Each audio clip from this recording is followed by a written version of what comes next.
Très bien. Alors, merci Léonie pour nous avoir connectés. Bonjour à tous. Gilles Capelier, je suis président de l'association Le Don du Souffle. Je suis accompagné de Madame Ségolène Favre, qui est responsable de l'activité Formed et Capapa Santé, du docteur Olivier Faki, dont je vais vous parler dans un instant, et de Marie Gavinier, qui est professeure d'activité physique adaptée pour la santé à l'association Le Don du Souffle. Alors, on est très heureux, et moi personnellement, en tant que président de l'association, de se réunir pour parler d'un sujet qui nous concerne et qui concerne beaucoup de nos concitoyens et peut-être même nous, qui est celui de la lombalgie chronique. Ce webinaire, il s'intègre dans une série de webinaires qu'on a commencé depuis maintenant 2 ans et qui met en avant un certain nombre de sujets d'actualité pour lesquels on a des éléments, en tous les cas, de réponse qu'il faut mettre à disposition de chacun. Et d'ailleurs, pour ne pas oublier, parce que sinon je vais me faire attraper par notre chargé d'animation et d'organisation, Léonie, on aura dans un mois un webinaire sur le sommeil et en particulier sur santé mentale et sommeil qui sera là intéressant. On a plusieurs autres webinaires sur le cœur notamment et sommeil, et c'est des sujets vraiment là aussi qui concernent la majorité de nos concitoyens, de nos patients et nous en tant que soignants. Donc aujourd'hui, le webinaire est consacré à la lombalgie chronique, sa prise en charge, 2 volets, un volet médical et un volet prise en charge d'activité physique. Donc c'est le docteur Faki Olivier qui est chef de clinique dans le service de rhumatologie du CHU de Besançon, donc qui est dirigé par le professeur Clément Prati, qui va nous parler aujourd'hui de l'actualité médicale autour de la lombalgie chronique. Et donc, sans plus tarder, je lui laisse la parole. Merci beaucoup. Bonjour à tous. Merci à l'association Le Don du Souffle pour l'invitation à parler aujourd'hui donc de lombalgie chronique et parler aussi de clinique, savoir est-ce que finalement la clinique est toujours pertinente dans la prise en charge des lombalgies. Voilà, parfait. Pardon. Non, c'est bon. C'est tout bon, parfait. Donc je n'ai pas d'intérêt avec cette présentation. Juste vous donner 2 sources qui sont très intéressantes pour la lombalgie chronique aujourd'hui. D'une part, les recommandations HAS qui datent de 2019 et qui sont très très bien faites. Moi, j'invite tous les professionnels de santé qui prennent en charge des patients lombalgiques de lire ces recommandations. C'est quelques pages, donc c'est vraiment très concis, très très bien fait, et ça vous donne un petit peu le fil à suivre pour prendre en charge ces patients. On a également des recommandations de l'OMS qui sont sorties en 2023. Alors là, c'est beaucoup plus épais comme papier, ça fait plusieurs centaines de pages, mais c'est aussi assez intéressant parce que ça développe vraiment dans les détails chacune des différentes thérapeutiques qui peuvent être employées dans la prise en charge de nos patients lombalgiques.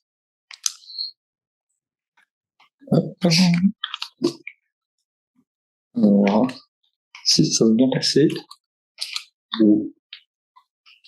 Ah, parfait, pardon. Hop, voilà. Alors, juste pour commencer, quelques éléments de définition pour un petit peu reposer le contexte. Donc, la lombalgie, c'est une douleur du rachis lombaire, donc finalement située entre la charnière thoraco-lombaire et le pli fessier inférieur. On parle de lombalgie commune versus symptomatique ou secondaire si la lombalgie n'est pas associé à une maladie spécifique et à un signe d'alerte spécifique. Donc, il peut être comme un rhumatisme inflammatoire, une spondylarthrite, ça peut être un cancer, ça peut être une infection, voilà. Donc ça, ce sont tout ce qui est lombalgie symptomatique ou secondaire. Et par opposition, les lombalgies associées à de l'arthrose, à des pathologies discales, des contractures musculaires, on va parler de lombalgie commune. On différencie les lombalgies aiguës ou chroniques selon qu'elles évoluent pendant moins ou plus de 3 mois. Et le terme qu'on utilisait avant de lumbago, qui correspond finalement à une douleur lombaire aiguë, on va l'appeler aujourd'hui une poussée aiguë de lombalgie. Et donc, cette poussée aiguë de lombalgie, elle peut survenir sur un terrain préexistant ou non de douleur de fond. Et le dernier mot, c'est la lombalgie à risque de chronicité. Donc, c'est une lombalgie qui est aiguë, mais avec un risque élevé d'absence de résolution de la lombalgie et donc de passage à la chronicité. Donc ça, c'est vraiment les patients qu'il faut prendre en charge de façon précoce pour essayer d'éviter justement le risque de chronicisation. Donc juste pour vous rappeler 2-3 chiffres comme ça, mais qui sont assez marquants. Déjà, 4 personnes sur 5 vont souffrir de lombalgie commune au cours de leur vie. On est à peu près 85-86% de prévalence. Et on est à 10% à peu près de lombalgie chronique. Donc c'est le 2e rang des motifs de consultation pour la lombalgie aiguë et le 8e rang de motifs de consultation, ça c'était en France. Et dans le monde, on estime que ça représente la première cause d'invalidité. Donc c'est quelque chose qui est très très fréquent. Et donc c'est pour ça que c'est important un petit peu de prendre en charge tous ces patients.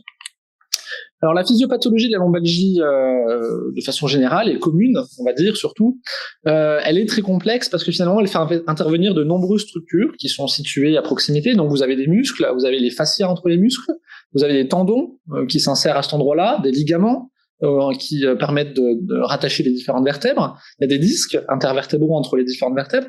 Il y a les corps vertébraux osseux. Il y a les articulations entre chaque vertèbre. Il y a les méninges, il y a les racines nerveuses. Finalement, il y a plein de structures. Et donc, c'est très complexe finalement de savoir qu'est-ce qui fait mal, qu'est-ce qui en cause dans les douleurs présentées par les patients.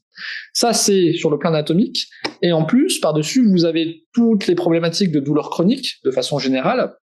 On sait qu'il y a beaucoup de phénomènes spécifiques des douleurs chroniques, avec des phénomènes de sensibilisation centrale à la douleur, donc des patients qui vont avoir une habitude finalement à la douleur, et tout un tas de comportements inappropriés qui vont faire que la douleur va se chroniciser.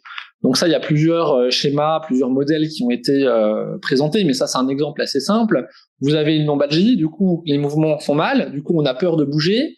On va être hyper vigilant, on va avoir même une peur de la douleur préexistante, donc du coup on va moins bouger, du coup on se déconditionne, les muscles sont moins puissants, on va avoir des phénomènes d'anxiété, de dépression associés, on va avoir un isolement social, donc tout ceci va conduire à son tour à un apprentissage négatif, des croyances en l'évitement, c'est bien, il faut que je ne bouge pas parce que comme ça va aller, et du coup ça va entraîner des douleurs plus importantes, etc., etc. Et donc vous voyez ici tout le cercle vicieux de la lombalgie chronique, dont il faut essayer de sortir. Alors en pratique, finalement, qu'est-ce qu'on fait nous médecins rhumatologues quand on voit des patients qui nous sont adressés pour des lombalgies? Un des principaux rôles et des premiers rôles, c'est de vérifier déjà qu'on est bien dans le cadre de la lombalgie commune. Donc vérifier qu'on n'a pas de signes qui nous orientent vers une lombalgie symptomatique, donc c'est ce qu'on appelle les drapeaux rouges, ce qu'on va voir un petit peu après, ou même des causes extra-rhumatologiques, parce que dans certains cas, vous pouvez avoir un anévrisme de l'aorte qui va donner des douleurs lombaires, des pathologies gynécologiques aussi éventuellement qui pourraient mimer des lombalgies. Donc ça, c'est notre premier rôle déjà, c'est vérifier qu'on est bien dans le cadre de la lombalgie commune. Ensuite, on peut éventuellement, à notre examen clinique, rechercher des signes qui nous orientent vers une structure spécifique. Malheureusement, dans la plupart des cas, ça reste non spécifique, ou alors il y a plusieurs choses qui s'ajoutent. Donc finalement, c'est pas forcément pertinent, ça dépend des cas. Et ce qui va être très important aussi, ça va être tout ce côté de retentissement de la douleur, ce qu'on fait classiquement en douleur chronique. Donc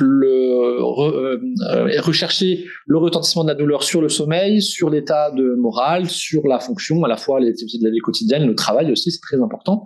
Et dans le cadre de la lombalgie aiguë, rechercher les facteurs de risque de chronicisation. Donc on va voir, c'est les fameux drapeaux de différentes couleurs, jaune, bleu et noir. Donc le plus important finalement pour nous, ça reste les drapeaux rouges, donc ce qui va nous dire, là j'ai une suspicion de quelque chose de secondaire, quelque chose de potentiellement grave, donc là il faut que je m'inquiète.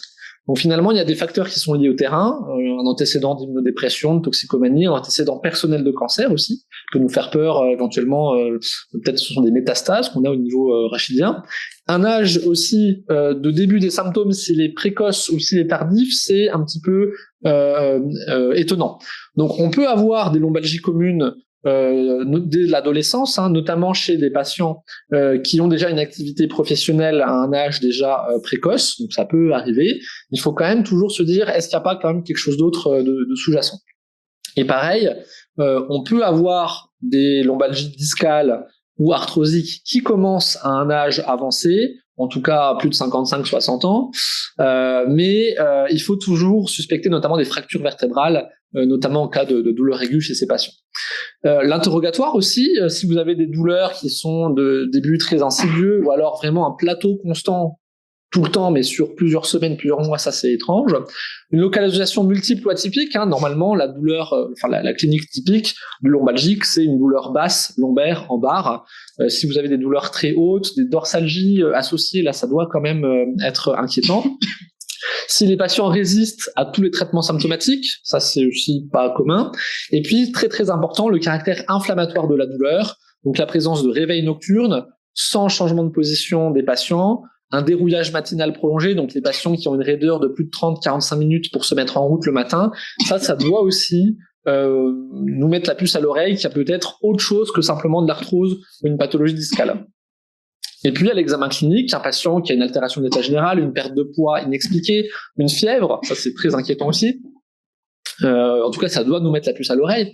Des adénopathies, des signes neurologiques, un déficit moteur, un déficit sensitif, et des éléments cliniques d'infection, de cancer ou d'inflammation. Ça doit aussi, nous mettre la puce à l'oreille et dire il y a peut-être quelque chose d'autre que simplement des pathologies discales, arthrosiques ou des contractures musculaires. Alors l'évaluation de la douleur, c'est un petit peu ce qu'on fait de façon classique, rechercher le mode d'évolution, les différents facteurs calmants et aggravants.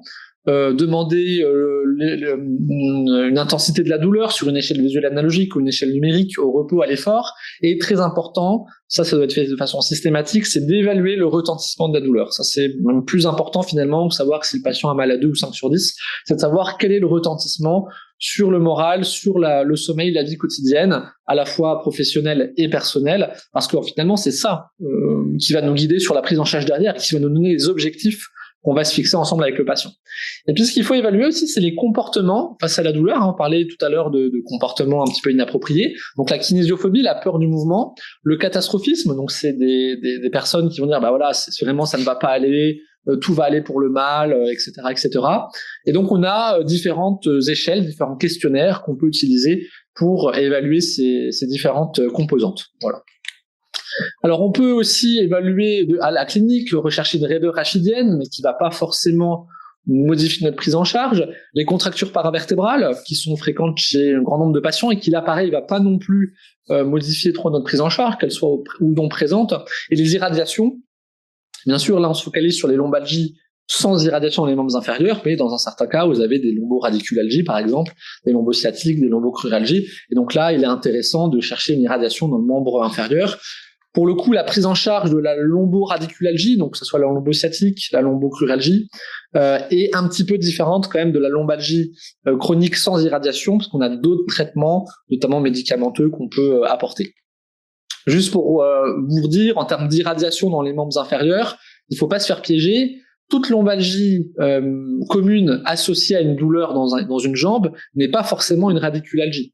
Parce que dans certains cas, que ce soit des syndromes myofasciaux sur des contractures, que ce soit des douleurs liées à des arthroses articulaires postérieures, à des atteintes sacro-iliaques, à des pathologies ligamentaires, vous pouvez avoir dans certains cas des douleurs qui miment un trajet radiculaire et vous allez croire que le patient a une sciatique alors que non, simplement il a une atteinte de l'arthrose articulaire postérieure. Donc il faut vraiment garder en tête que même l'irradiation dans les membres inférieurs finalement n'est pas spécifique d'une pathologie disco-radiculaire et vous pouvez très bien avoir de l'arthrose qui va donner mal aux jambes. Voilà. Donc ça reste très peu spécifique. Donc les facteurs de chronocisation, les facteurs pronostiques, je vais pas les développer, ça sera développé après, mais ce sont des choses à rechercher, que ce soit des indicateurs psychosociaux, donc déjà des antécédents de dépression, une tendance à l'humeur dépressive, une tendance à l'isolement social, que ce soit des facteurs professionnels, donc une charge physique élevée de travail, une pression ressentie par les supérieurs, du stress, ou alors des facteurs liés au système de soins, donc par exemple un conflit avec une assurance, des problématiques d'arrêt maladie. Ça, ce sont des choses qu'il faut évaluer aussi de façon systématique chez nos patients qui présentent des lombalgies aiguës. Alors juste la place de l'imagerie, ça c'est très important aussi parce qu'on voit énormément d'IRM rachidiennes qui sont prescrites. Moi c'est ma proposition, ça c'est pas les recommandations, c'est ma proposition personnelle de place de l'imagerie. C'est déjà, est-ce qu'il y a des signes de gravité immédiate, donc des patients qui ont potentiellement besoin d'être opérés en urgence? Là, si c'est le cas, le patient doit être adressé aux urgences et bénéficier d'une IRM rachidienne en moins de 24 heures pour vérifier s'il n'y a pas une indication chirurgicale. Donc ça, c'est le déficit moteur, les signes de compression médulaire ou syndrome de la queue de cheval, donc des paralysies des membres inférieurs, des insuffisances sphinctériennes. l'anesthésie en selle. Et puis l'hyperalgie chez des patients qui ont des douleurs très aiguës avec une douleur qui reste très importante malgré des traitements morphiniques, mais vraiment dans le caractère aigu. Là, on est aussi dans le cadre d'un signe de gravité. Sinon, on a le temps de réfléchir, on va regarder nos drapeaux rouges. Si on a des signes qui nous font dire c'est un petit peu étrange, c'est pas forcément de l'arthrose ou de la pathologie discale, là, on va demander une IRM. Il n'y a pas de caractère urgent à la demander dans l'heure, dans la journée, mais on essaye de l'avoir plutôt rapidement pour vérifier ce qui se passe. Et puis, si vous n'avez pas ces critères-là, on est dans le cas d'une lombalgie commune, on est sûr qu'il n'y a pas d'argument en faveur d'une lombalgie symptomatique, bah là, l'IRM, finalement, elle nous sert pas à grand-chose. Et puis, alors, les recommandations nous disent qu'on peut éventuellement la proposer au bout de 3 mois d'évolution, mais sinon, la réserve, finalement, si on veut envisager une infiltration, parce que là, on a besoin de savoir quand même ce qui se passe dans le dos avant de mettre une aiguille, ou de faire une chirurgie, puisque là, bien sûr, le chirurgien a besoin de savoir ce qui se passe dans le dos avant de proposer une intervention. Mais sinon, finalement, l'IRM du rachis va pas vous apporter grand-chose. Et voilà, ça, c'est la diapositive que j'aime bien montrer à quasiment tous les patients que je vois en consultation pour une lombalgie. C'est que les signes à l'imagerie sont absolument pas spécifiques des douleurs. Et donc, vous avez les patients qui arrivent en consultation qui nous disent bah voilà docteur, j'ai une discopathie, j'ai une hernie. Bah, en fait, je sais pas si c'est votre discopathie qui vous fait mal. C'est tellement fréquent, même en population symptomatique. Hein, vous voyez par exemple à 50 ans, vous avez 80% de discopathie dégénérative, même chez des patients asymptomatiques. Vous avez 60% de mouvement discal, 23% de fissure du disque. Donc c'est pas l'imagerie qui va nous dire là ok j'ai un beau moment, j'ai une protrusion, je vais me focaliser là-dessus. Non, le rôle de l'imagerie est vraiment d'éviter, enfin de rechercher des signes négatifs. Voilà, il n'y a pas de métastase, il n'y a pas de spondylarthrite, il n'y a pas de tumeur, etc., etc. Il n'y a pas d'infection, etc., etc. Parce que les modifications lésionnelles du rachis sont extrêmement fréquentes, même chez les patients non symptomatiques. Et donc ça, n'hésitez pas, ça c'est quelque chose que j'avais récupéré, je sais plus, c'est un site de formation de kiné, mais qui est facilement retrouvable sur internet. Et n'hésitez pas, moi je montre ça aux patients et ça leur permet d'être assez visuel et de bien comprendre que finalement il n'y a pas de spécificité des lésions rachidiennes. Et juste pour vous montrer, ce qui est très important, c'est le problème de ces imageries. C'est en fait le patient va ressortir avec un compte rendu radiologique qui va faire 20-30 lignes où on va détailler voilà à l'étage tant discopathie de 10%, hernie, pas de contact avec la racine, spondylocyste de grade 1, etc., etc. Et donc les patients eux ressortent avec ces explications, ils voient tout un tas de lexique médical, de mots compliqués, ils se disent c'est grave ce que j'ai, il faut qu'on agisse sur ma discopathie et c'est ma discopathie qui me fait mal. Et donc on a un rôle en tant que professionnel de santé aussi de les rassurer et de leur expliquer ces imageries. Et juste pour vous montrer cette étude que j'ai trouvée très intéressante, qui date de 2020, on a pris des patients avec des lombalgies chroniques communes. Un groupe, on leur fait l'IRM et on leur donne le compte rendu, on leur explique rien. L'autre groupe, on leur fait l'IRM et on leur explique que oui, d'accord, vous avez une discopathie, mais même en population générale, ça existe et c'est pas forcément votre discopathie qui vous fait mal. Ces patients-là, on les répartit en deux groupes. Ils ont 6 semaines de traitement conservateur avec des traitements médicamenteux péros, de l'activité physique, et au bout de 6 semaines, on regarde un petit peu comment ils vont. Et finalement, les patients à qui on a expliqué que l'imagerie n'était pas grave, que ce qu'ils avaient, c'était pas inquiétant, et ben ils ont moins mal, ils arrivent plus à avoir de l'auto-efficacité, donc à se mettre en place dans les activités de la vie quotidienne, ils vont mieux sur le plan physique et ils vont mieux sur le plan mental. Donc finalement, ne serait-ce que bien expliquer une imagerie rachidienne à son patient et bien savoir la prescrire, c'est aussi une part très importante du traitement. Voilà. La seule éventuelle exception à cette règle, c'est les discopathies inflammatoires, notamment de type modique 1. Donc ça, c'est voilà le terme de classification des discopathies dégénératives. Donc ce qu'on appelle le modique 1, c'est une discopathie inflammatoire. Donc il y a de l'inflammation de l'œdème. Et ça, on sait que pour le coup, c'est plutôt bien corrélé aux symptômes des patients. Et donc parfois, quand il y a une petite note inflammatoire, des peu de réveil nocturne, mais pas tous les jours, une raideur un petit peu le matin, qu'on voit un modique 1 sur l'imagerie, là on sait que bon, là il y a quand même une explication à la rachalgie présentée par le patient. Et ça se traite surtout avec des traitements anti-inflammatoires. Du coup. Au niveau du traitement, ce qui est très important, c'est nous médecins, on a un rôle très important de conseiller, d'orienter vers l'activité physique, parce que ça reste le principal traitement qui permet une évolution favorable à la lombalgie commune. Donc là, vous aurez tout un topo sur ce sujet, donc je ne vais pas rentrer dans les détails, mais juste, moi, ce que j'aime bien conseiller aux patients, c'est l'application ActiveDo de la sécurité sociale, l'assurance maladie, pardon, qui est plutôt bien faite, surtout que là, il y a une version qui vient de sortir, assez récente, et qui est vraiment très très bien faite et qui permet d'accompagner les patients au quotidien. Donc ça, voilà, moi, personnellement, je réoriente toujours les patients que je vois vers des professionnels, et je conseille aussi l'application ActiveDo qui est vraiment très bien faite et gratuite. Alors le traitement, voilà, ça c'est surtout du non médicamenteux en première intention, donc l'autogestion, reprise des activités, activités physiques, kinésithérapie. Éventuellement, parfois on fait de l'éducation à la douleur, notamment chez les patients qui ont déjà des douleurs chroniques. Les techniques manuelles peuvent être éventuellement employées dans une combinaison multimodale. Parfois chez les patients qui en ressentent le besoin, on a besoin de mettre en place des interventions psychologiques, notamment de la TCC. Et en échec de tous ces traitements-là, on va proposer des programmes de réadaptation pluridisciplinaire dans des centres de rééducation. Voilà. Mais ça, c'est vraiment le principal. Finalement, le médicamenteux vient qu'en deuxième. Le plus important, ça reste ça. Donc, en termes de médicaments, le paracétamol, bon, pourquoi pas, mais c'est surtout les anti-inflammatoires non stéroïdiens qui ont une efficacité démontrée dans la prise en charge des lombalgies chroniques. Les opioïdes, il faut vraiment dire niet aux opioïdes forts, tout ce qui est morphinique, oxycodone, tout ça, on oublie. C'est vraiment dans les cas réfractaires et pour des durées très courtes. Les opioïdes faibles peuvent éventuellement être employés, mais là c'est pareil, on essaye de faire des durées courtes puisqu'on a des risques de mésusage bien sûr importants avec ces pathologies. Tout ce qui est antidépresseurs tricycliques, donc notamment la mitriptyline, quand c'est des douleurs aiguës, bof. Par contre, quand on a des douleurs chroniques, notamment si on a des composantes neuropathiques avec des irradiations dans les membres inférieurs, là les antidépresseurs tricycliques comme la mitriptyline ou alors la duloxétine par exemple peuvent avoir un intérêt. Et les gabapentinoïdes c'est pareil, ça peut être utilisé notamment alors peut-être la prégabaline mais surtout la gabapentine, voilà, surtout la gabapentine peut avoir un intérêt pareil quand on a des radiculalgies associées aux lombalgies. Moi, j'y ajouterais éventuellement un peu comme les benzodiazépines, notamment le diazépam, le Valium, qui peut avoir un intérêt dans les contractures. Si vous avez des contractures très aiguës, le diazépam a sa place. Tout ce qui est par contre thiocolchicoside, Miorel, Lunirelax, ça c'est des traitements qui ne sont plus recommandés à l'heure actuelle et qui ont fait le rappel. Là, il y a peu de risque de tératogénicité, pardon. Donc vraiment des traitements qu'il faut éviter. Voilà.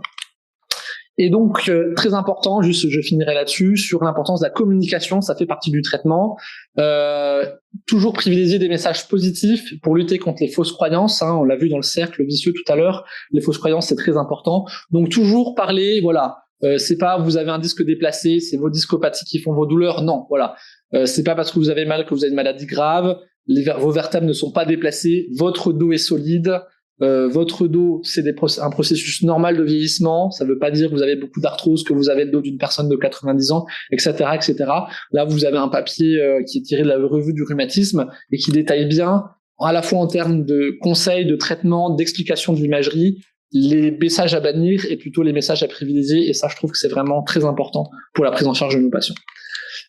Et juste pour finir, donc les infiltrations, on ne le fait pas dans les rachialgies sans radiculalgie, on le réserve aux patients qui ont des hernies discales, en gros, avec des conflits disco-radiculaires. Ça peut être des épidurales, ça peut être des articulaires postérieurs aussi, dans certains cas, ou des sacroiliaques. Si, là, pour le coup, on a vraiment l'examen clinique qui est très positif pour la structure en question et très négatif pour le reste. Donc, c'est vraiment une minorité des patients. On peut éventuellement infiltrer des zones gâchettes chez nos patients neurochroniques qui ont des contractures importantes. Et par contre, on oublie les infiltrations intradiscales. Ça, c'est dans le passé. Et la chirurgie est réservée en cas d'échec de prise en charge multidisciplinaire, donc c'est vraiment en 3e, 4e temps. Donc voilà, en conclusion, la clinique, elle est toujours pertinente dans la prise en charge des lombalgies chroniques. D'une part, parce qu'il faut qu'on déjà élimine tout ce qui est pathologie grave avec les drapeaux rouges, comme on l'a vu. Si on n'est pas dans ce cadre-là, on va évaluer tout ce qui est le retentissement de la douleur sur la vie de tous les jours, les facteurs de chronicité, mettre en place ce traitement adapté. Si tout va bien, parfait. Si ça va pas, c'est là qu'on doit encore rajouter de la rééducation, de la prise en charge de la douleur chronique, de la prise en charge au niveau professionnel. Et je vous remercie. Merci, Dr. Faki. Ségolène, peut-être si vous voulez. Oui, merci beaucoup. Alors, avant de laisser la parole à Marie, donc juste pour faire une brève présentation de Cap-Papa Santé.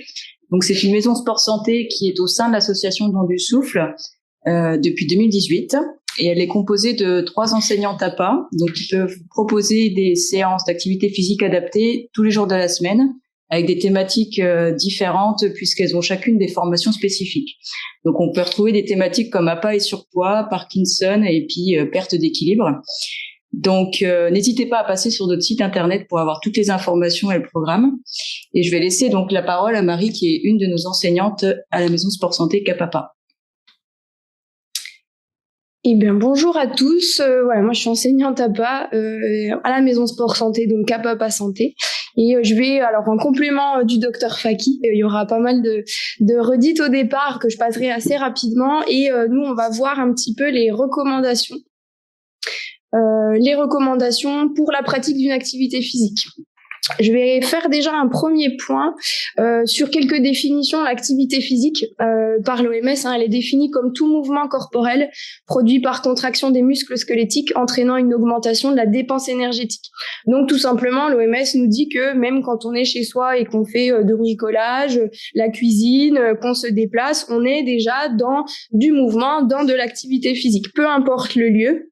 Ce qu'on va essayer d'éviter, c'est la sédentarité. Donc, c'est défini par une situation d'éveil caractérisée par une dépense énergétique proche de la dépense énergétique de repos en position assise ou allongée. Tout simplement, c'est le temps que vous passez en position assise ou allongée hors du temps de sommeil. Travail, école, déplacement, temps devant les écrans, par exemple. On a quelques recommandations au niveau des seuils d'activité. À ce jour, c'est 30 minutes, 5 fois par semaine pour les adultes, ou alors 150 minutes d'activité physique d'intensité modérée. Si on veut aller chercher une intensité un petit peu plus élevée, on sera plutôt sur 75 minutes. Et donc, on est aujourd'hui à 60 minutes par jour pour les enfants, les adolescents et les seniors. Voilà, c'est un petit peu les recommandations actuelles sur l'activité physique en global. Je vais passer assez rapidement, en faisant complément du docteur Faki, sur les différentes poussées qui ont été expliquées déjà tout à l'heure. On va aborder les drapeaux rouges, le drapeau rouge au niveau de l'évaluation clinique. Comme cela a déjà été expliqué, on a différents symptômes qui vont être décelés et donc ils vont avoir un besoin de prise en charge assez spécifique. Cette prise en charge, alors attention sur ces différents symptômes. Pris isolément, c'est assez limité. Il faut qu'il y ait une combinaison de ces différents symptômes pour qu'on puisse avoir une suite. Le docteur l'a déjà expliqué tout à l'heure. Nous, on va s'intéresser plutôt aux facteurs psychosociaux, donc les différents drapeaux. Drapeau jaune, le drapeau jaune, je vais aller un petit peu plus loin par rapport à la présentation du docteur, c'est les barrières psychosociales. Donc là, l'idée, ça va être d'aller chercher des facteurs sur le stress, sur la dépression, des problèmes émotionnels par exemple, des comportements à éviter. Et justement, la personne, il y a sur une étude du BVA en 2017 qui a indiqué que 7 personnes sur 10 pensent que les douleurs sont justement néfastes pour les différentes activités. Et ces douleurs-là, justement, c'est assez récidivant. Et ça persiste au niveau de l'origine de la douleur. Donc l'idée, c'est que la personne va pouvoir agir un petit peu sur son activité physique en répondant à différentes questions qu'on verra tout à l'heure, ces différents tests qu'on peut présenter pour déceler un petit peu ces symptômes psychosociaux. On va avoir le drapeau bleu qui là va être plutôt sur la perception négative des facteurs contrôlables du travail. Donc on va retrouver le stress au travail, la charge physique élevée du travail, forte demande au travail, et les drapeaux noirs où là on a la perception négative des facteurs non contrôlables du travail, où on va avoir la durée d'arrêt maladie, la politique de l'employeur empêchant la réintégration progressive ou le changement de poste par exemple. Ces différents facteurs psychosociaux, on va essayer de les évaluer. Et on va les évaluer avec différents tests qui sont recommandés par l'HAS, dont le Start Back Tool qu'on va pouvoir. Je vous montre un petit exemple du Start Back Tool, voilà, qui permet justement de déceler un petit peu ces facteurs de risque psychosociaux avec différentes questions sur des accords ou non-accords du patient en fonction des périodes de la pathologie. Voilà. Sur ces drapeaux, on va chercher aussi ce qu'on appelle, est-ce que le docteur a déjà parlé, la kinésiophobie, la peur de la douleur. On va avoir un modèle de peur-évitement qui va être comme suit. Si j'arrête de bouger durablement, ça va créer des problématiques. Je vais avoir peur de me refaire mal. Je mets en place des mouvements de compensation. J'accentue les effets délétères du mal de dos. Je ne peux plus vivre normalement et je suis atteint psychologiquement. Et donc, on retrouve nos différents facteurs de risques psychosociaux qu'on a vus précédemment, entre autres avec notre drapeau jaune. L'idée de ce cercle vicieux, c'est qu'avec l'activité physique, on va essayer d'y pallier. On a un autre phénomène qu'on appelle le déconditionnement à l'effort. Et ce déconditionnement à l'effort, il y a deux réponses justement pour faire face à la douleur en fonction des personnes qui vont avoir une diminution d'activité. C'est une réponse qui va être plutôt automatique, caractérisée par la peur, l'anxiété et une tension musculaire qui va être importante. Et l'autre réponse qui peut être faite par rapport au déconditionnement à l'effort, c'est une réponse qui est plutôt acquise, définie par un apprentissage de comportement d'évitement. Et donc, on retrouve effectivement ce fameux modèle de peur-évitement dont on a déjà un petit peu abordé tout à l'heure. L'idée, c'est qu'on va essayer de pallier un petit peu à ce renforçateur de comportement d'évitement au travers de l'activité physique. On retrouve le tableau de prise en charge de non médicamenteuse. Nous, on va s'axer sur l'activité physique adaptée et sportive.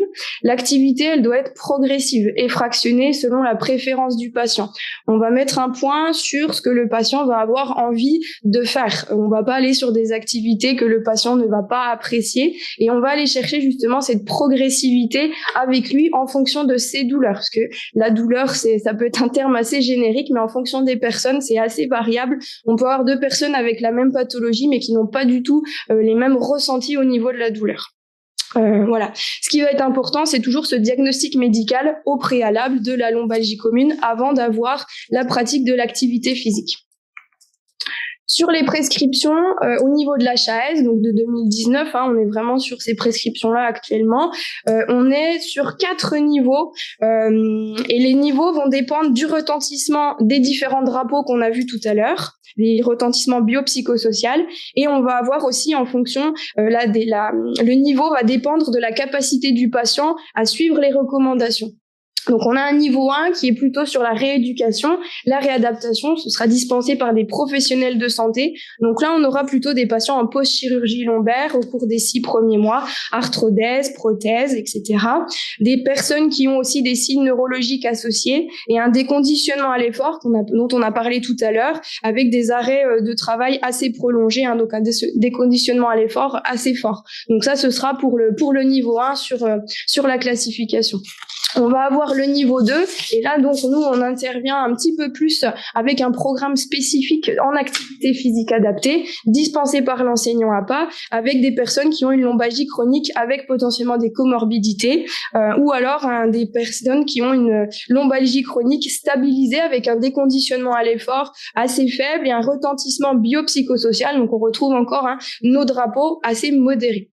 Le niveau 3, on va un petit peu plus loin, on peut avoir un programme, mais la personne va être beaucoup plus acteur, un petit peu plus en autonomie sur ce niveau-là, avec des personnes qui ont des lombalgies chroniques sans limitation fonctionnelle dans les activités de la vie quotidienne, des personnes qui ont des douleurs modérées et un retentissement biopsychosocial, encore nos drapeaux assez faibles.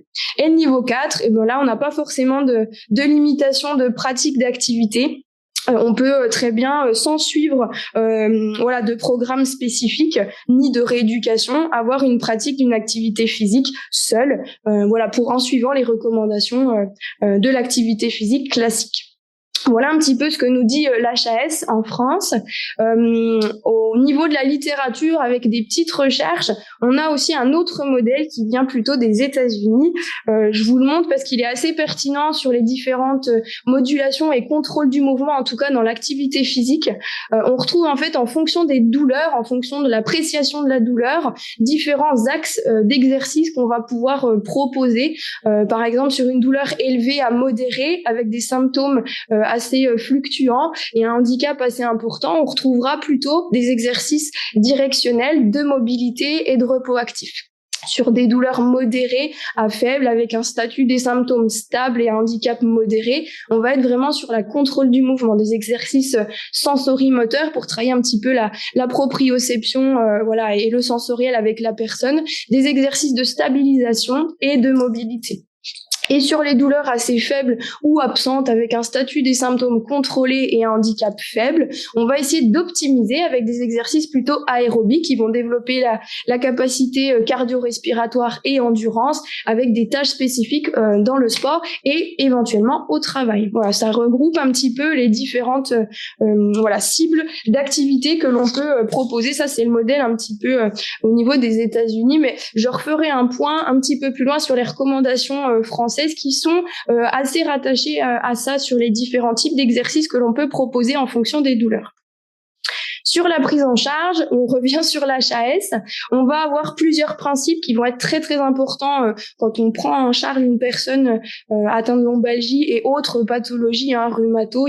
Voilà, on est vraiment là-dessus. Sur l'individualisation, donc là l'idée c'est vraiment d'adapter les séances en fonction de la personne, en fonction du temps, du nombre de répétitions, du nombre de séries, des douleurs qu'il va avoir.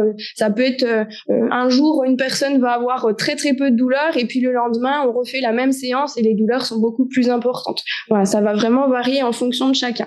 La régularité, donc vaut mieux aller chercher une activité régulière un petit peu tous les jours plutôt que de faire une grosse séance une seule fois dans la semaine et avoir des difficultés après de récupération.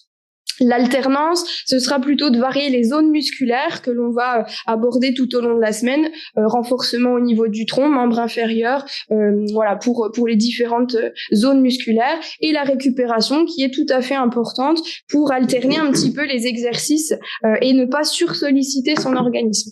Dr Faki a parlé de différentes évaluations aussi de l'effort. On a entre autres ce qu'on appelle l'échelle de Borg. Là, on a une échelle qui est simplifiée de 0 à 10. Nous, on travaille énormément avec ce type d'échelle, par exemple, pour savoir où se trouve un petit peu la douleur et l'intensité de l'effort pour chaque personne. La personne va être actrice de la séance en nous donnant un petit peu où elle se situe en fonction des exercices proposés. On retrouve cette échelle qui, voilà, à l'international est plutôt cotée jusqu'à 20, avec également une échelle de pénibilité de l'OMS qu'on peut utiliser dans les séances pour l'intensité de l'effort. Sur les recommandations, on y vient. On a différentes recommandations que les médecins peuvent nous faire en ordonnance au niveau de l'activité physique adaptée. On les retrouve toutes dans le livre ordonnance en activité physique dans différentes pathologies. Pour la lombalgie, on va avoir au niveau de l'endurance et aérobie, on va parler de fréquence 2 à 3 fois par semaine avec une intensité modérée. On retrouve notre échelle de Borg de entre 12 à 14 pour aller chercher cette intensité modérée. Sur le temps, on est à 45 à 60 minutes et le type d'exercice, c'est tout type d'exercice varié de type aérobie, donc qui vont développer les capacités cardio-respiratoires au choix du patient et selon ses capacités. On est toujours dans cette individualité sur les exercices. On fonctionnera toujours comme ça sur les recommandations, fréquence, intensité, temps et type d'exercice que peuvent nous faire remonter les professionnels de santé.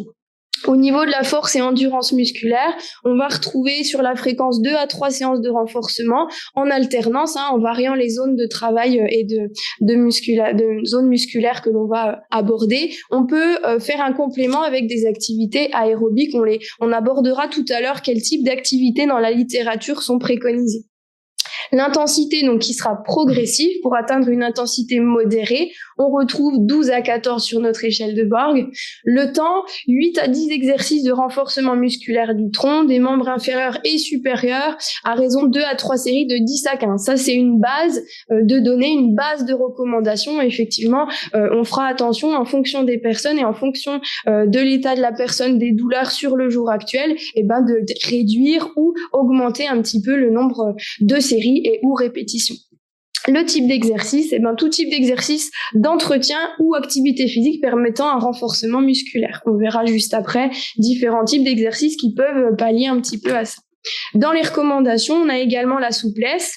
Et là, la souplesse, on peut y aller sans problème. Exercice d'assouplissement 2 à 7 fois par semaine pour travailler un petit peu cette mobilité. Intensité légère, sous le seuil douloureux ou d'inconfort. On ira toujours avec les pratiquants sur des exercices avec un minimum de douleur, avec une bonne prise de conscience de leur propre corps. Le temps 2 à 4 séries de 10 à 30 secondes par groupe musculaire.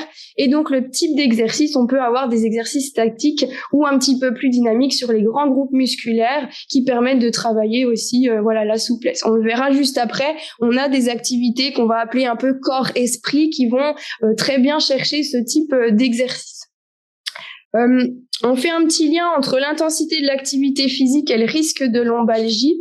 Là, l'idée, c'est vraiment d'aller chercher une activité qui va être sur une intensité modérée et un risque, pareil, qui va être contrôlé. Donc, on se retrouve au milieu, entre les deux. On va essayer dans chaque séance, d'être à l'écoute de son corps au maximum. Et ça, c'est le patient, le pratiquant qui va nous donner les différents éléments avec les outils qu'on lui aura donnés, dont l'échelle de Borg et d'autres choses qu'on peut aborder dans les tests et dans les bilans qu'on réalise dans les activités physiques adaptées.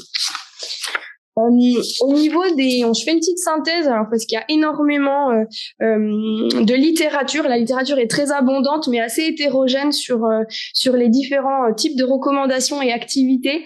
Je vais me focaliser là sur la présentation sur 3 grandes thématiques d'activités plutôt sur l'aérobie, le travail de cardio-respiratoire. On a la partie plutôt natation, aquagym, qui va justement permettre une inhibition des effets de la gravité sur l'appareil locomoteur, donc qui est très très bon pour la pathologie rhumato et lombalgie chronique.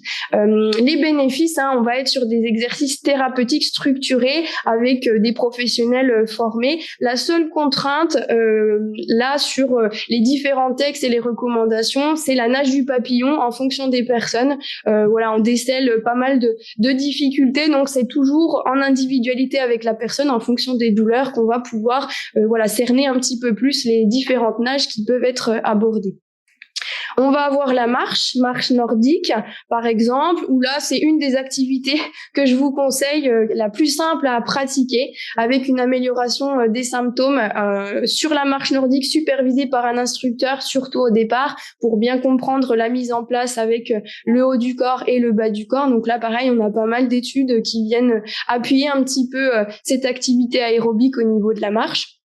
Et la dernière, il y en a d'autres, mais le vélo qui va être pareil bénéfique sur l'activité aérobique, superviser, faire attention au niveau du vélo sur la position, parce que c'est souvent à cause de la position que il y a des douleurs. On a pas mal d'études qui montrent, pour soulager la position allongée du cycliste, utiliser un guidon moins incliné. Et l'idée, c'est que le professionnel sera là aussi pour aiguiller un petit peu le positionnement sur le vélo.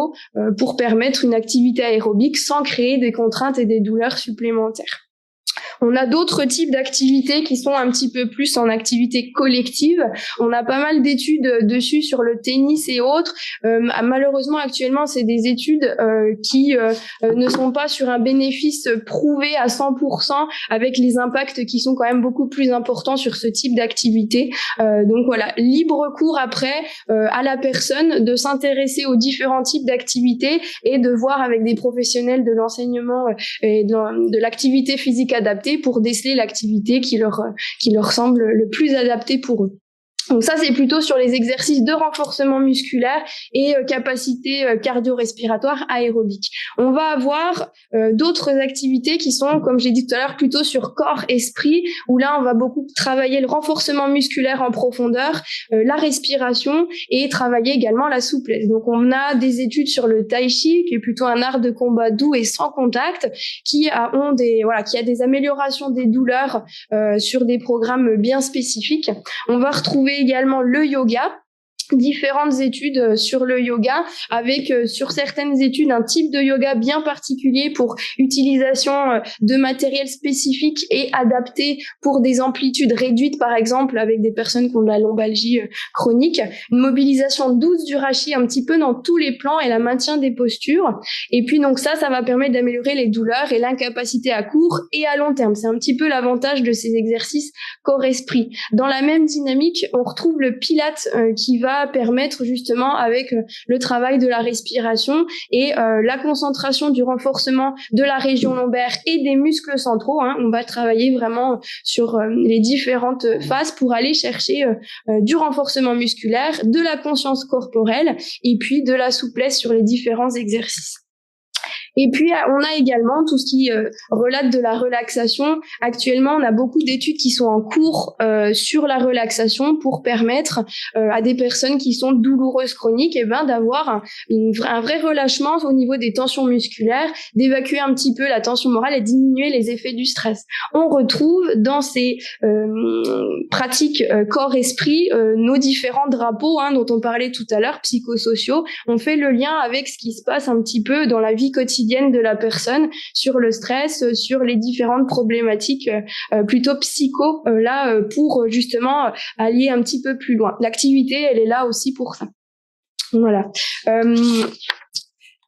Je l'ai dit tout à l'heure, mais quelle que soit la pratique que vous choisissez et qui vous est proposée par l'enseignant en activité physique adaptée en fonction de vous, ça va être de vous impliquer dans l'activité. Ça va être le plus important, d'être actif et autonome dans les différents mouvements et dans les différentes activités que vous allez pouvoir faire au quotidien. On passe à la pratique. On a fait pas mal de recommandations, textes littéraires, etc. En pratique, je vous montre quelques petits exemples au niveau de la souplesse, puisque la souplesse, on l'a vu dans les recommandations, on peut en faire tous les jours sans problème. L'idée, ça va être de différents petits exercices. Un enroulement du dos, donc on peut l'adapter en fonction des personnes.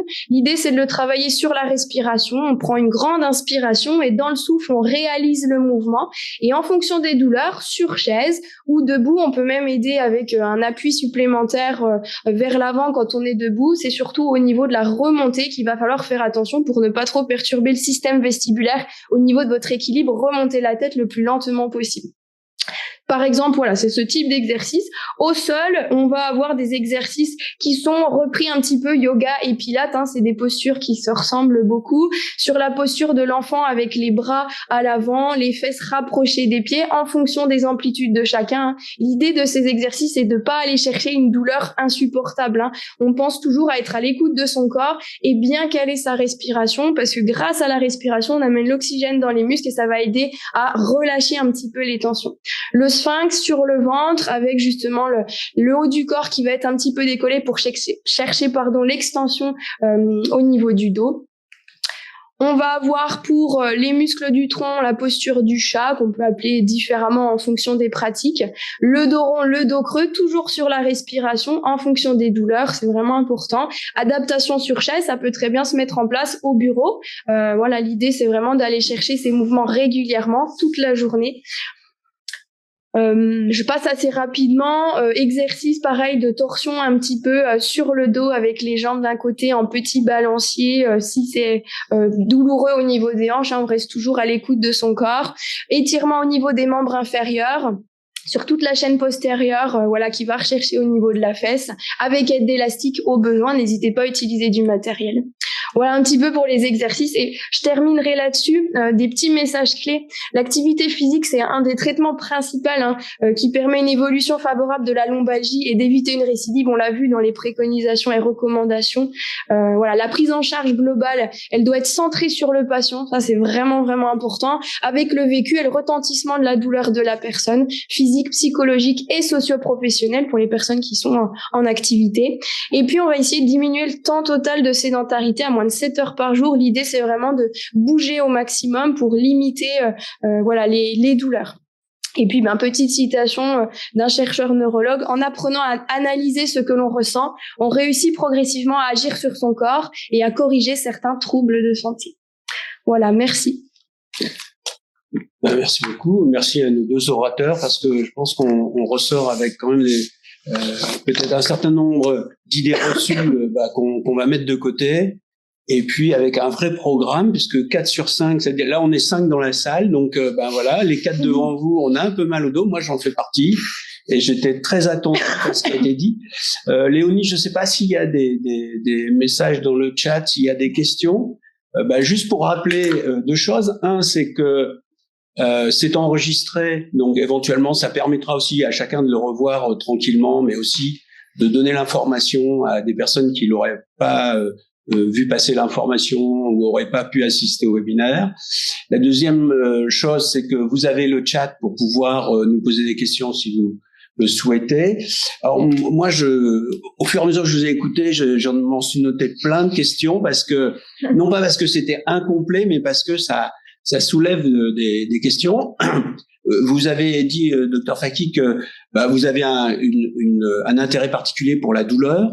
Et moi, douleur, lombalgie, il y a vraiment ce côté-là. Est-ce qu'il faut souffrir? Est-ce qu'il faut tolérer un peu de douleur? Ou au contraire, il faut pas avoir mal, jamais?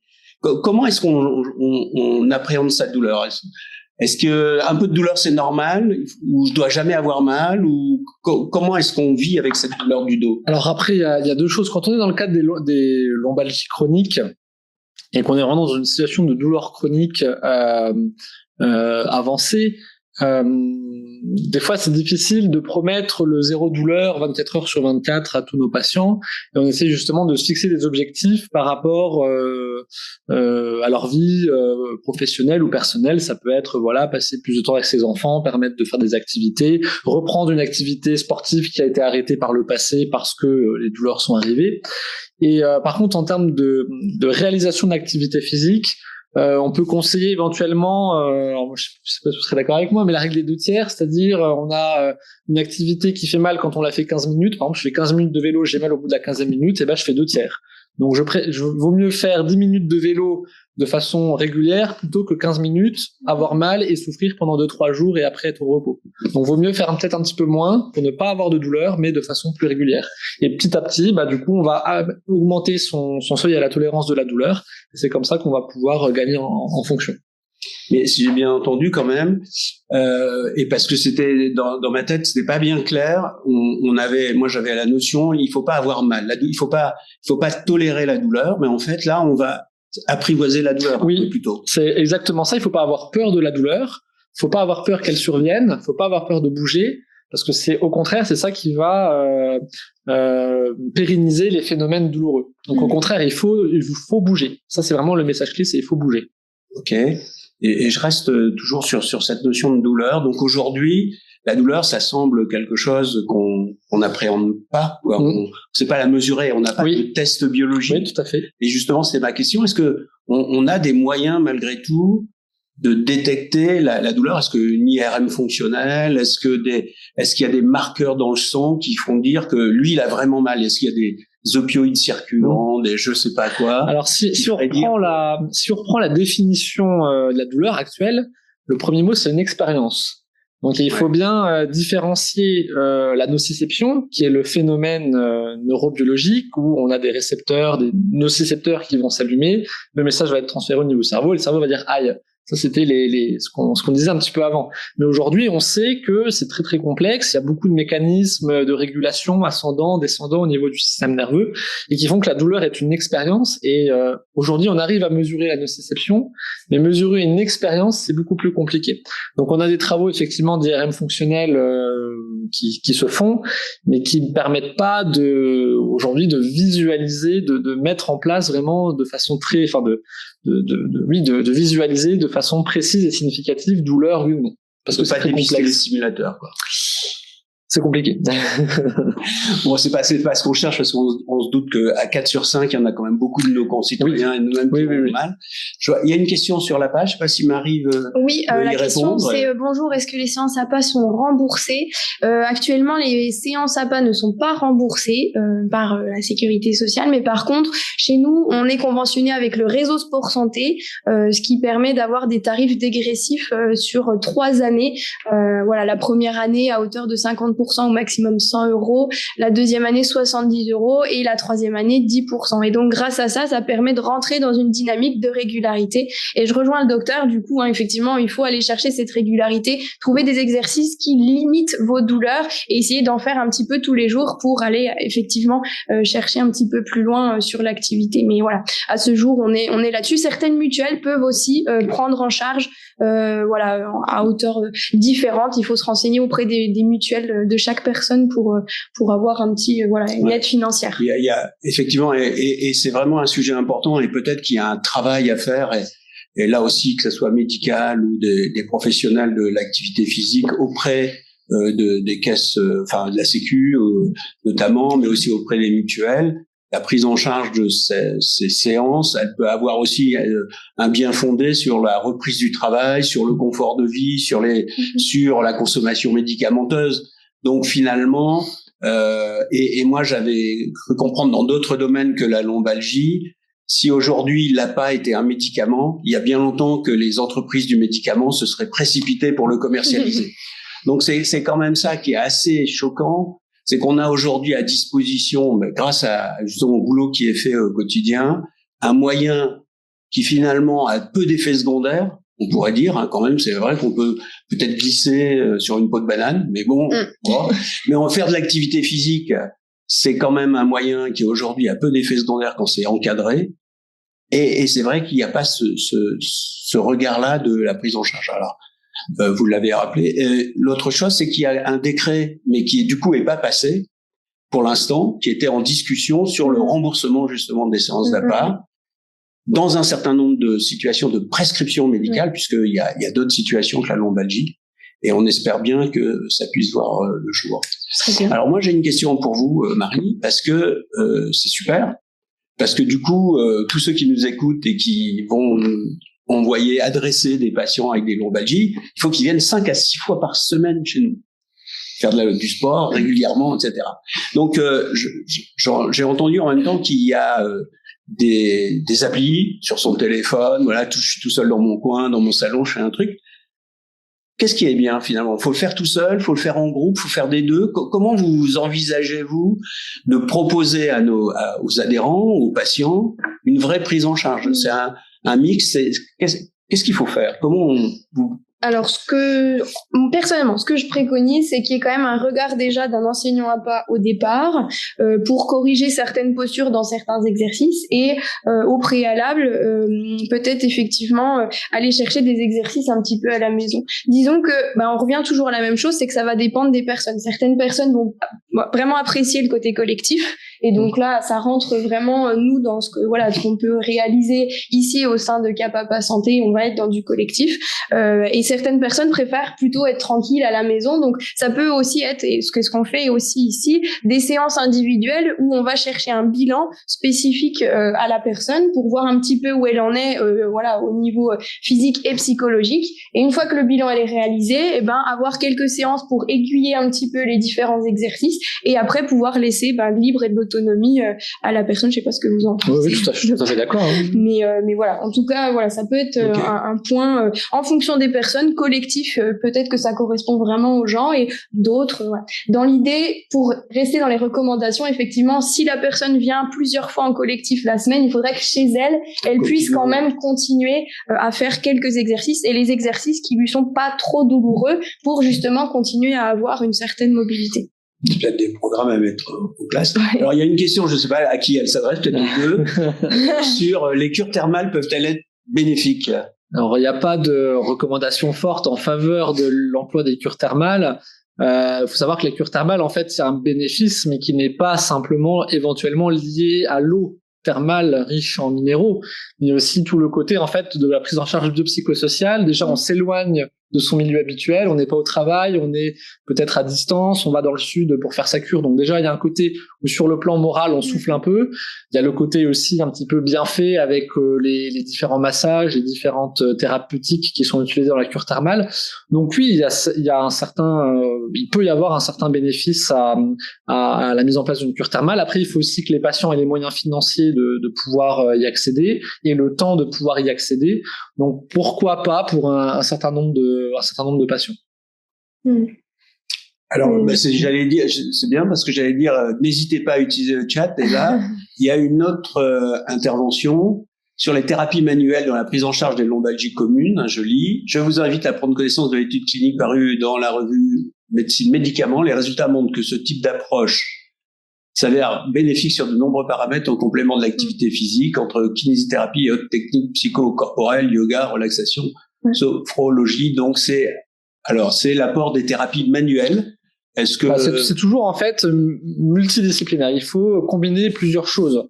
Généralement, les patients vont pas s'en sortir juste avec un peu de yoga ou un peu de kiné ou c'est vraiment l'ensemble qui est important. Et il faut agir sur toutes les différentes composantes. Je suis plutôt d'accord là-dessus. On a pas mal, chez nous, de pratiquants qui viennent et qui ont déjà un suivi kiné, par exemple, parce que le kinésithérapeute va aller chercher des exercices, par exemple, en passif que nous, en activité physique adaptée, on ne va pas pouvoir faire. Nous, on va aller chercher vraiment de l'actif, de la prise de conscience de son corps, vraiment en autonomie. Donc, effectivement, ce côté pluridisciplinaire est très, très complémentaire, important. quoi. Et complémentaire, exactement. Et c'est ça qui est peut-être intéressant aussi dans la discussion, et alors on peut pas mettre trop d'intervenants, mais je trouve que vous avez beaucoup de clairvoyance et le côté, en tous les cas, fédérateur, pour dire que c'est pas le docteur et puis l'APA qui fait tout. Et je trouve que ce message de dire finalement c'est un travail collaboratif et complémentaire. La lombalgie chronique, c'est une pathologie qui est complexe, et d'une pathologie complexe, on apporte une réponse multiple et pas juste il y a une chose à faire, je mets du dafalgan codéiné et mon malade reprend son boulot le lendemain. Voilà. Et ça, je trouve que c'est vraiment important, et l'intervention là sur d'autres approches est intéressante. Est-ce qu'il y a d'autres? Alors moi j'ai quelques questions encore. J'en ai une sur l'activité physique, ça m'intéresse pour moi. Voilà. Vous avez parlé de tennis. Alors moi, s'il y avait un sport dans lequel je me disais lombalgie, non, tennis c'est fini. Et je pense au ski, je pense au snow, je pense au kitesurf, que je fais pas, mais du coup, est-ce que finalement le sport, alors peut-être la muscu, lever 240 kilos, c'est peut-être pas bon pour son dos, mais en dehors de ça, est-ce que le ski c'est contre-indiqué, ou ça, voilà, est-ce que des sports comme ça où il y a des mouvements de torsion, il y a des mouvements, est-ce que il faut, est-ce que vous avez des conseils? Il n'y a pas, concrètement, il n'y a pas de contre-indication pour n'importe quel type d'activité. Si quelqu'un veut faire du tennis, il peut très bien faire du tennis. La seule chose, c'est que en fonction, et il y a des études pour ça, c'est qu'il y a des possibles micro-traumatismes en fonction de certaines activités, et donc il faut avoir quand même un enseignant ou un coach, qui soit quand même sûr de ce qu'il va faire aussi en fonction de la douleur du pratiquant. C'est ça qui va jouer en fait, c'est surtout la douleur de la personne sur les différents exercices. Donc du tennis, pourquoi pas, si la douleur de la personne reste supportable, si la personne ne sort pas de sa zone de confort. Ça n'a pas, si quelqu'un qui a été opéré d'une hernie discale, et par exemple, lui, il a encore un peu mal au dos, ça rentre dans la lombalgie chronique ou pas, ça, où on dit Si, on peut dire que ça concerne. Après, ça dépend aussi quel type de chirurgie, s'il y a du matériel ou pas. Donc, dans le côté chirurgical, il y a le côté, quelle chirurgie a été effectuée. Mais on va dire, en l'absence de chirurgie, je suis tout à fait d'accord. Le maître mot, c'est respecter la douleur. D'accord. Et il y a rien qui est interdit. Même faire d'haltérophilie, si on respecte vraiment la douleur, on va pas forcément effectivement soulever 250 kilos, mais le dos ça c'est un message qu'il faut qu'on fasse passer à nos patients, c'est leur dos est solide, il va pas craquer, il va pas y avoir L'important c'est bouger, faites quelque chose qui vous fasse plaisir et qui ne vous fait pas mal. Ok. 1 minute. Je sais pas si Ségolène, vous avez un point que vous voudriez soulever ou d'expérience? Non, pas encore. Non. Et alors j'ai une dernière question peut-être sur le lieu de travail, parce que on a bien vu la lombalgie, c'est une circonstance vraiment fréquente d'arrêt de travail et aussi de peur de reprise du travail, en disant mon boulot c'est à cause de ça que j'ai mal au dos. Et en tous les cas, ça me fait pas du bien quand j'ai un métier, je suis soudeur, je suis penché en avant, je suis secrétaire, je suis sur un fauteuil qui est pas bien, qui bouge, faut que je me tourne pour prendre des trucs. Est-ce qu'on peut, il faut proposer des exercices de renforcement spécifiques en fonction du métier que j'exerce. Par exemple, j'ai mal au dos, je fais un programme d'APA, et moi j'ai un métier. Est-ce que ça aurait du sens de dire, dans mon métier je fais ça, oui, peut-être qu'on pourrait travailler à une meilleure ergonomie, mais en même temps à faire des exercices qui vont spécifiquement me faciliter ma vie professionnelle. Ça existe, ça? C'est une démarche? Ben, on est vraiment dans cette prévention aussi de santé au travail. On est là-dedans aussi dans les personnes qui sont enseignantes APA. On peut préconiser ou faire des interventions dans les entreprises pour justement aller chercher des gestes et postures qui sont pertinentes en fonction des pathologies et du métier. Des personnes qui aident médico-psychologiques, qui travaillent en EHPAD, etc. Il va y avoir différentes postures à prendre, tout comme sur un poste d'atelier. Et après, il y a des outils qui peuvent être mis en place. Là, par exemple, on est assis depuis un petit moment, mais voilà, de se relever de temps en temps, d'être sur un ballon, un gros Swiss ball aussi de temps en temps pour permettre d'aller chercher un peu de mobilité. Voilà, c'est plein de petits outils qu'on peut mettre en place. Super. Et peut-être ça sera le mot de la fin. Là, bonjour. Pardon. Merci pour cette belle présentation. Et c'est à vous que ça revient.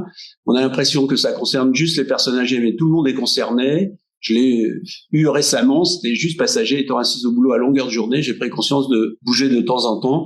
Et ça a un beau message aussi, et dans la prévention et peut-être dans la correction. Alors, on va prendre la dernière question. Y a-t-il encore à ce jour des recommandations pour l'immobilisation du dos avec un corset? Et si cela a été réalisé, si on peut récupérer la mobilité du dos. Alors pour le corset, il faut éviter. Pourquoi? Parce que justement, on est dans cette logique. Si on a un corset, on est immobilisé, on bouge pas. Et on a dit pendant 1 heure que le but était de bouger. Donc le corset peut éventuellement être une aide de façon très ponctuelle pour les lombalgies aiguës et très douloureuse, donc vraiment en phase très très aiguë et très douloureuse, ça peut être mis quelques heures, on va dire, mais il faut vraiment garder en tête de l'enlever le plus rapidement possible et de ne pas le porter parce que sinon on va entretenir ces phénomènes d'immobilisation, de déconditionnement, etc., etc. Super.